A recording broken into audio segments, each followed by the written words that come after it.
I put a lot of people in movies, but they ain't never put me in a movie. So you could take that for what it's worth. You know what I'm saying? I've given a lot of these guys opportunities.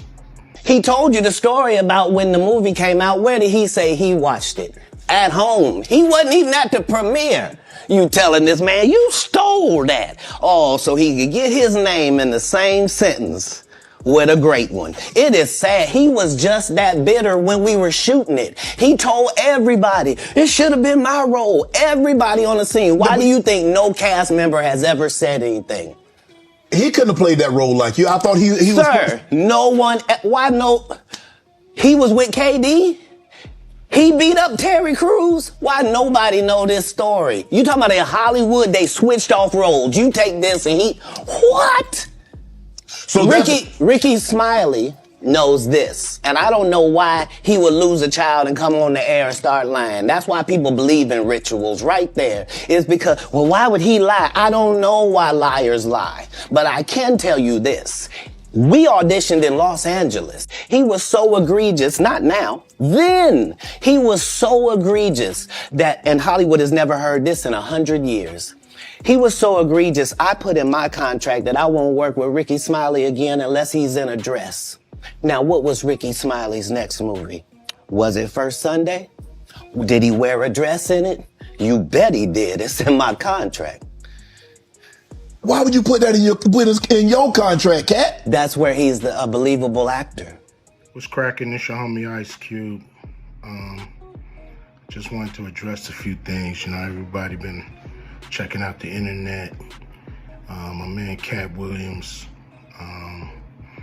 You know, first of all, I just want to say, you know, we shot that movie over 20 years ago. So, you know, people have different perspectives, and it's been a long time. I also want to say, you know, every comedian that I've worked with, every comedian that I've put in a movie, I only put them in the movie because I thought they was funny. I thought they was perfect for the part. I tried to put them in a position to win.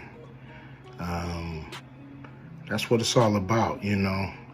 I don't, you know, I look at from, you know, Chris Tucker and Bernie Mac and Mike Epps, Cat Williams, you know, Ricky Smiley, Michael Blackson,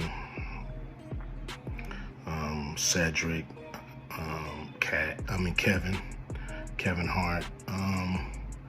You know, all these guys I know are funny as hell. You know, I didn't discover them. You know, they were doing their stand-up or doing their thing, and I knew that they were great and that they could act, and that you know, if I have an opportunity, I was gonna give them an opportunity. You know, to me, that's what it's all about.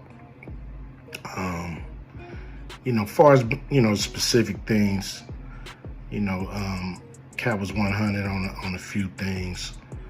Most of what he was saying, a couple things, you know, I just want to clarify. When we bring in a new, you know, give Money Mike a shot, but when we saw him and, you know, we kind of saw how he moved and how he was, you know, auditioning, we decided that he would be a better, you know, Santa Claus, which was, to me, the perfect casting.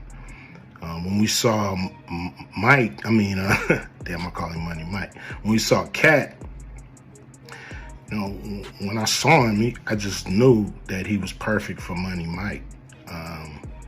And, you know, Cat, you know, said he wrote his role, which, I mean, the role was written, but he enhanced it. This is why Cat was so dope in the movie. You know, Money Mike had a small role, you know, about as big as the Santa Claus role, but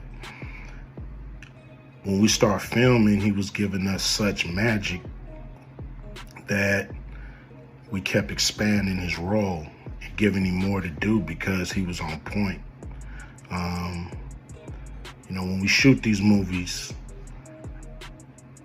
for one, the scripts are fire, or they wouldn't even do it. The scripts are laugh out funny.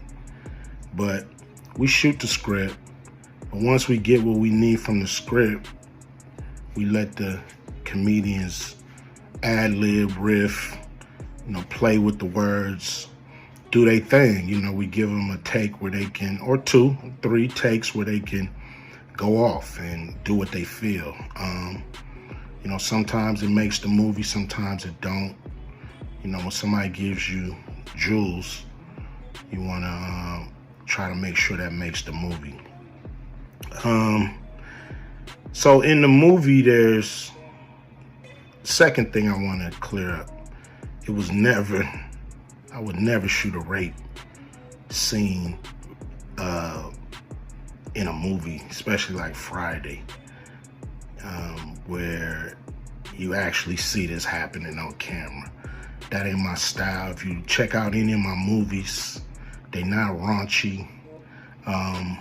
We did a movie called Players Club where the subject matter was a little raunchy, but for the most part, even that, we left it to your imagination. So the only reason that kind of stuff was in the movie is because you have 3 villains in Friday After Next.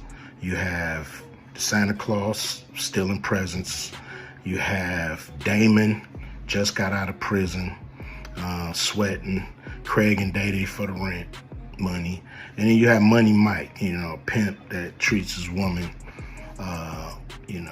like a property. So Craig is always fighting the villains in the movie, from the Joker brothers to Debo.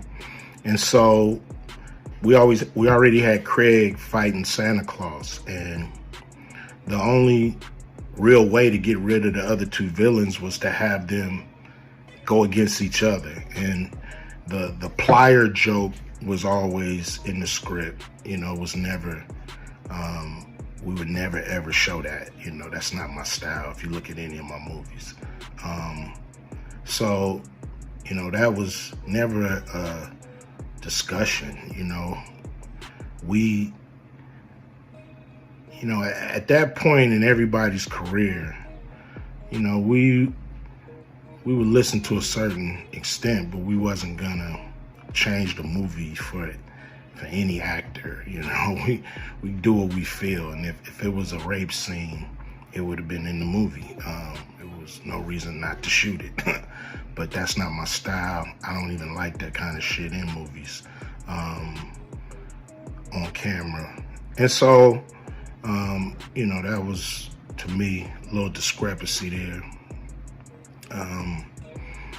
Cat, he wrote a lot of his part because, like I said, he was giving us jewels, so we were keeping the camera rolling.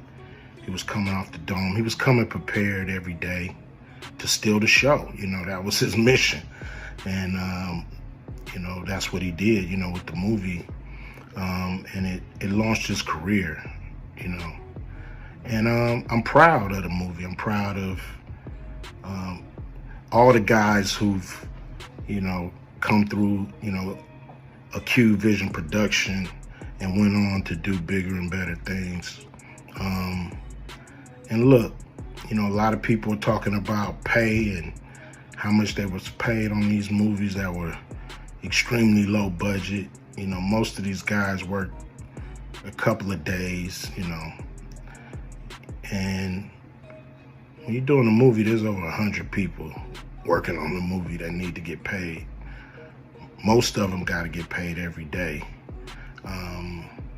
And there's pre-production and post-production. Even after you finish with the actors, you got to pay editors and sound people and low budget, shit you can laugh at because it's so cheap. So, we try to put all the money on the screen.